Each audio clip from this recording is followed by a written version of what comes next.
This is the nature of life, this is the circle of life. ছোট্ট শিশু হয়ে এসেছিলেন, শৈশব, কৈশোর, যৌবন, প্রৌঢ়ত্ব। আগে ছিলেন সিঙ্গেল, বিয়ে করে হয়ে গেলেন ডবল। এরপরে আল্লাহ আপনাকে একটা মেয়ে দিল, এরপরে মেয়েকে বিয়ে দিয়ে শ্বশুর হলেন, এরপরে ওই মেয়ের ঘরে সন্তান হতে নানা হলেন। আর কতদিন? অনেক দিন হলো তো, অনেক লম্বা সময় পেয়েছেন আপনি। Think about that. এবার যাওয়ার কথা ভাবেন, আখিরাতের সামানের কথা ভাবেন, ফিরে যেতে হবে। কি শক্তিশালী যুবক, বার্ধক্য চলে আসলে লাঠি ছাড়া চলতে পারে না। কুচকুচে কালো দাড়ি সাদা হয়ে যায়, দাড়ির শুভ্রতা, বয়সের ভার, রং ধরা যৌবন জং ধরে শেষ, ঠিক কিনা?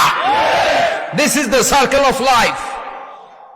যুবক ভাইরা, এটাই জীবন, চলে যেতে হবে, কেউ থাকতে পারবে না, ঠিক কিনা? এটা রিমাইন্ডার আল্লাহ এই সূরার ভিতরে দিয়েছেন যে তোমাদেরকে ফিরে যেতে হবে।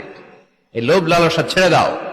রব্বুল আলামিন বলেন, আলহাকুমুত তাকাসুর হাত্তা যুরতুমুল মাকাবির। ও গোলাম, দুনিয়ার সম্পদ, লোভ লালসা তোদেরকে পাগল বানিয়ে দিয়েছে।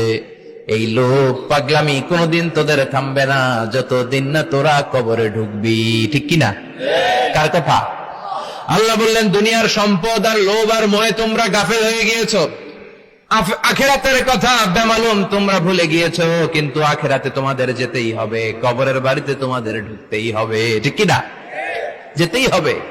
আমরা ভুলে যাই।